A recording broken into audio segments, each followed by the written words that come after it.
So today I'm here with Ryan. Ryan I just met very recently at an event in Los Angeles on Saturday, and I spoke to him, and he said he had a formula of reality, and I'm not quite sure exactly what it is, but I wanted to ask him questions and see what this is all about, and I'm just really interested in, and let's just talk to Ryan about it, and yeah, let's just see what happens. Okay, Ryan, why don't you just explain to me what it is that you're working on, the formula of existence. Is that what you said, or? Yeah, so there's a form of existence, and that's the cross or the quadrant. Mm-hmm.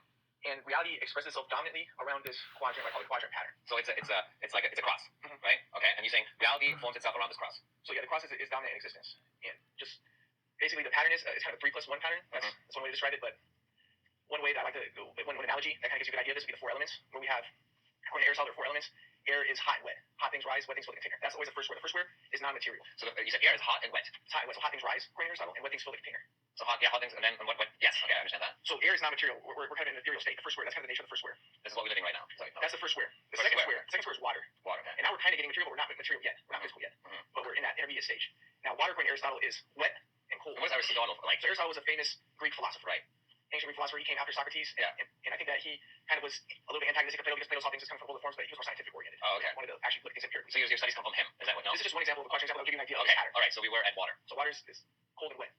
We're not yet physical, but we're more physical. The third element is earth. Earth is cold and dry. Dry things don't fill the container. Wet things fill the container. Water and air fills the container, but earth doesn't. It's dry, so it maintains its form.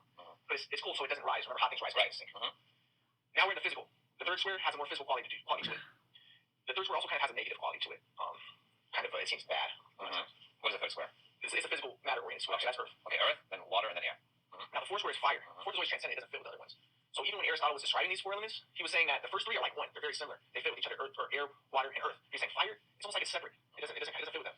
Fire, the fourth square has a kind of transcendent quality to it. If you think of fire, it's like pure energy. Now fire is hot and dry, so it rises, but it also maintains a form like earth. So earth and air. Air and earth are hot, so they both rise. So it's fire, isn't it? Fire rises. Yeah. I mean not earth. I mean fire and air are hot, so they both rise. Right. But fire and earth are both dry, maintaining a form. Okay. Whereas water and air are wet, so they fill the container. Okay. So fire is the one that doesn't fit. That's the nature of the fourth. Now Aristotle said that there might be a fifth. Ether. He said that's hot, cold, wet, and dry all together. The fifth has a quality of being ultra transcendent. So the fourth is transcendent. Now we're in the fifth, which is ultra transcendent. I know the Aztecs, when they talk about the number 5, they said it was related to excess. It's like too much. Once we get to number 5. But the way I see it is 5 is like God. 5 is the divine. Right. Once we get to number 5. And for instance, Plato, he described the platonic solids. One was a tetrahedron, which he related to the fire. One was a cube, he related that to earth. One was the icosahedron, which he related to water, I think. And I always remember 3 of them. But then there was, what was air? The shape, yeah. It doesn't matter which ones are which, but there were 4 normal ones that he related to the 4 elements. And they said that there was a dodecahedron, which was the divine one, which is ether, related to ether. Right. Which is the invisible. Like God. Which is the invisible. Yeah, it's invisible. It's just super transcendent. That's what we're getting our thoughts from, possibly. The fifth is just it doesn't belong. Right. The fifth is always, I would say it's questionable. Before the transcendent, the fifth is questionable. Okay, so that's the form of existence, so to say, right? And you're working on your website. So what is it that we can do with that, or why are you studying it? What I'm showing in this website is if you're going to look at existence, you're going to see that this pattern dominates. It's everywhere in existence. It's ubiquitous, and what I'm going to demonstrate is that it's not a random pattern. There's a structure. There's an order to reality. Okay. This is the order. And give out more examples. So I'll just run through some examples. Yeah. Now would be we have the blood types. This is the symbol. A, B, O. A, B, and then O. O would be the transcendent fourth one, because someone with an O blood type can get this blood to someone with an A blood type or a B blood type or an AB blood type. Right. So the fourth is kind of transcendent, but it includes the first 3. It has just O. You have A, B, and O. Yeah, right. So O is a transcendent fourth. Now we have the DNA nucleobases. We have A, C, G, and T. That's what is that? Adenine. Is that the superaminos? What is that? So the DNA is a nucleic acid. Okay, that's in that. Like I didn't know that. I know we have a double helix. I understand that. so that's a little bit more. So there's actually 4 types of macromolecules. Again, it's another example. Nucleic acid is the 4th type. And what carbohydrates, proteins, lipids, which are fats, and nucleic acids. Nucleic acid is like DNA, RNA. What's RNA again? RNA is the same thing as DNA. So DNA is made of adenine, cytosine, guanine, and thymine. Right. But again, remember the form is always different. DNA is made of adenosine, cytosine, guanine, and urine. So that urine? Yeah, urine. Okay. I think. Yeah. Maybe it's like uracil or something. It could be uracil. Okay. It's not like urine. Remember. Let me look it up 1 second. That might be uracil, because that'd be funny if it was, because that does sound like urine. I think it's uracil. yeah, it's uracil. It's like urine. So you see, there's so much stuff for me to remember. I can't remember. Yeah, of course. But that's all scientifically based right now. That's your research, right? It's mainly scientific. And I'm just looking for all the examples. So those are 2 examples. Now let's just look at some physics stuff. It turns out that all of reality is made up of 4 particles. We have the up quark. What we have? It's the up quark, the down quark, the electron, neutrino, and the electron. The electron, say it one more time. The up quark, the down quark, the electron, neutrino, and the electron. Or actually, I want to say it a different order. The up quark, down quark, electron, and then electron, neutrino. So electron, neutrino is the 4th transcendent one. Okay, I don't know what the up quark or down quark is, but now the first 2 I always seem like it's a duality.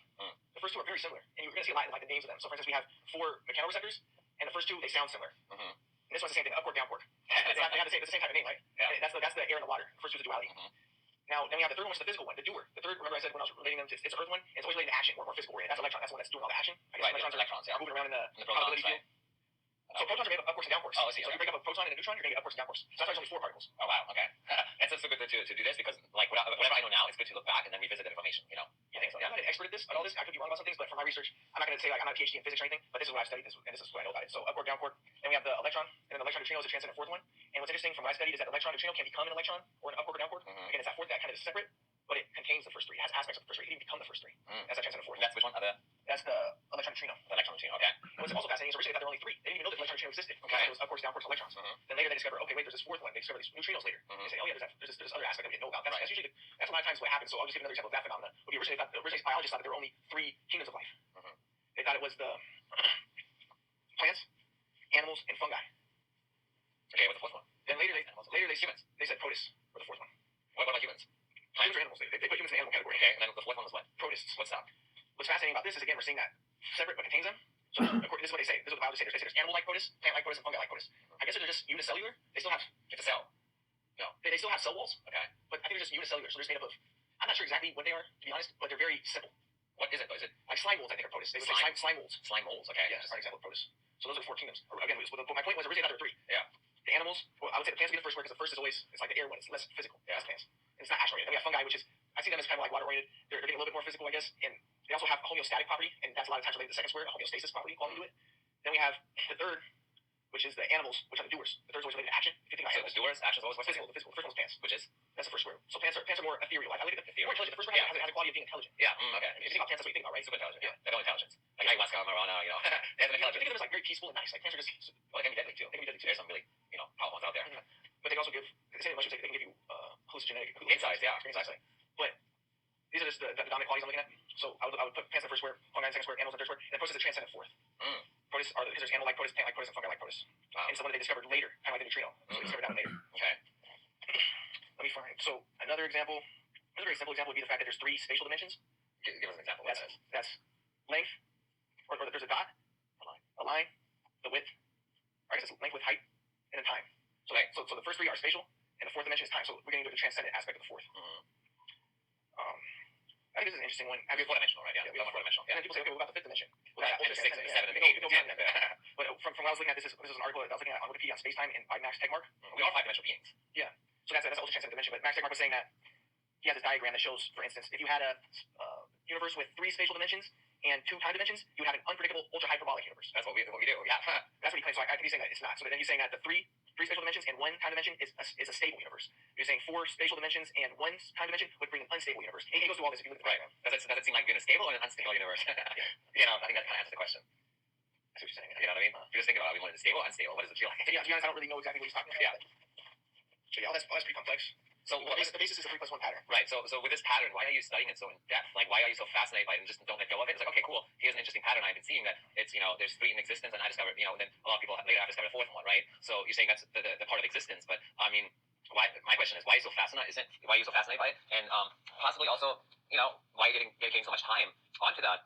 And possibly later there could be a 4+1, right? That you could discover a 5th one, for example. It is 4+1. It's 3+1, but it's also 4+1. Right. So we have 5 already. Because the first 4 are the 4th is transcendent, but at least the first 4 are linked. Once you get to the 5th, we're in a new quadrant. And the 5th will become a new quadrant. So now back to the first question: why are you so putting all your time and energy into that? Of dedicating time to the existence. I more about the science behind it. What is it that inspires you to do that right now? Well, what happened was it was kind of just an epiphany that I had my sophomore year of college. I was reading the Bible. First time I ever read it, I was on the New Testament when Jesus was crucified. I was on that chapter, and I was thinking about a personality model with 4 types of people. And my grandma told me about thinking people, emotional people, doers, and dreamers. And I thought, why is it that there's 4 types, not 3 types? And I realized, okay, dreaming is transcendent, but it contains the first 3. Because when you dream, you have thoughts, you have emotions, and you do things, but you do it in the dream world. So and I recognized, okay, that's a cross. Because there's 4 types that model is usually presented in the form of a cross. And then I just had this realization that I was thinking of a lot of examples of this. I thought, yeah, existence is really built around that pattern. And then I just started. I already knew it right when it happened. I knew it that this was a theory of, this is going to fit everywhere. And it really does. And then I just started studying it, and existence kind of corroborated with my intuition that this is the way that everything's organized. So I'm talking about, you look at the planets, you look at your body. The planets, give me an example. So, for example, the planets that we have, the 4 terrestrial planets, which are what? Mars, Mercury, Venus, Earth, and Mars. Okay. And then we have an asteroid belt. We have an asteroid belt after Mars. And there's the big 4 asteroids. There's 4 asteroids. But how many other 7 planets, right? No, I mean in this galaxy. So there's 4 terrestrial planets, and then there's 4 gas giant planets. So again, it's at 4. It's a dominance of 4. Oh, I see. Okay, 4 terrestrial meaning. Yeah, and then you're gonna look. Then you look at the planets, and then you're gonna say, okay, like there's a moon called Titan of Jupiter, and it has 4. They call it 4 tiger stripes. It has a moon for Jupiter. Yeah, Jupiter has 4 main moons, which we don't see. We see them. And it's as a star, somewhat way far away. Oh yeah, probably if you have the telescope, you can see them though. Oh, that's Galileo saw them. And it's another fascinating example of 3 plus 1 because when he first looked at Jupiter, he saw 3 planets. Then he looked later and he said, oh, there's a 4th. He didn't see it the first time. That's going to happen. It happens all the time. It's kind of a matrixy type of thing. That's the way that reality has presented itself. It's just presenting this pattern over and over again. Interesting. And then the human body, how is it for? So I'll just give a few examples. We have the 4 chambers of the heart. Right. We have the 4 lobes of the brain, the frontal, parietal, temporal, and the occipital lobe. I know 3. Which one was the 4? Well, which is so the frontal, the reptilian, and the midbrain. These are the 4 lobes of the brain. You're talking about like deep within the brain, but I think it's just cerebellum. Oh, okay.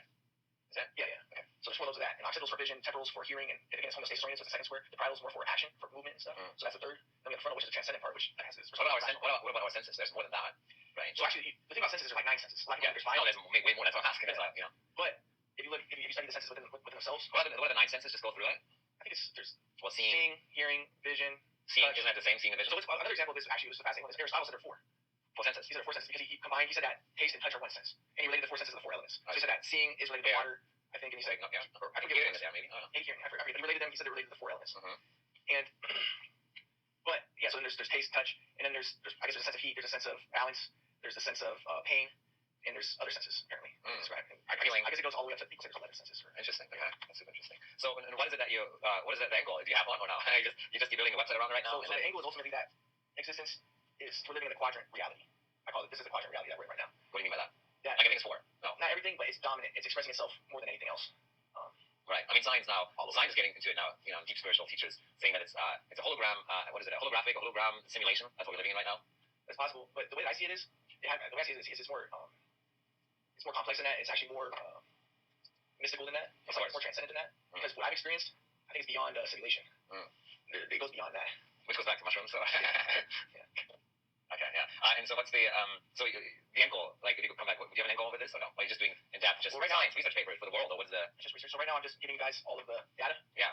So it can be without a doubt. I showed you so many examples. I told you about the science stuff. I'm talking about look at art. Look at for instance painting, music. Look at religion. The way that religion is. Just I'll give an example in religion would be the 4 Vedas. Originally they had the triple Vedas where they had only 3, but then they called them triple Vedas and then they added a 4th called the Quadrant Vedas. So and we have the 4 Gospels where we have Matthew, Mark, and Luke, and then those are called the Synoptic Gospels, which means seen together because they're similar. The first 3. Then we have the 4th, the transcendent one, the Matter Gospel, John. If you just look at the New Testament itself, it's made of 4 types of books. We have the Gospels, Acts, Epistles, and Revelation, which is that transcendent 4. Cool. So I'm just giving a lot of examples, giving a lot of data, and really the only way that you can be convinced, because I can't remember all this stuff, is just to look at all of the research I've done, especially on my Facebook. Right. What if you just tell anyone who's interested in this, they want to follow maybe your studies and get in contact with you, where they can find you, and look at the data. What would you tell them where that is? So just go to quadrantmodelofreality.com, and it's spelled QUADRANTMODEL of reality, REALITY.com. And what I recommend is going to the Facebook links, because the Facebook links are going to take you to a lot of sites. What they'll do is, for instance, I have a link that'll send you to an art site, or just if you want to look up music, I have a link that'll send you to music sites, which will just give you a lot of examples in music or in painting or in different fields of this pattern. And basically, I'm just showing that it really is the dominant pattern in reality. Awesome. And then how do people get in contact with you? Do you want to maybe give your Facebook or maybe email if you meet other like-minded people? So my Facebook is Merk Diesel. Go to type MERK space DIEZLE, and that's also my rap name. That's why I use that name. So my last name is Merkle. So my friends will call me Merk Diesel, kind of like Shaquille. He's called Shaquille. And I don't know if I want to get my phone number. Let's not give you a phone number. Just leave it. That's fine. Facebook, yeah, that's fine. All right, cool. Thank you for giving us information, and we'll check in with you maybe in a few months, maybe in a year, and see what your studies. Yeah, I would love to just go through a ton of examples to show, because I have them all right here. I can just go through all the examples. It would take a long time. Yeah. But I think if I read just one book, because right now I'm looking at one of my books. If I just read one book and I have like 10 written right now, I think you would see, wow, this is pretty compelling. And you wrote that book. Yeah. Yeah. And they can find it on your website. Yeah. If you go to my Facebook and just go to Merk Diesel Books, MERK space DIEZLE books, then you'll find these books. Okay. And just so you guys know, the website does need some work, but that's okay. He's working on that. I'm looking for people just to help me get this idea promoted and help me get books published. And yeah, that's yeah, awesome.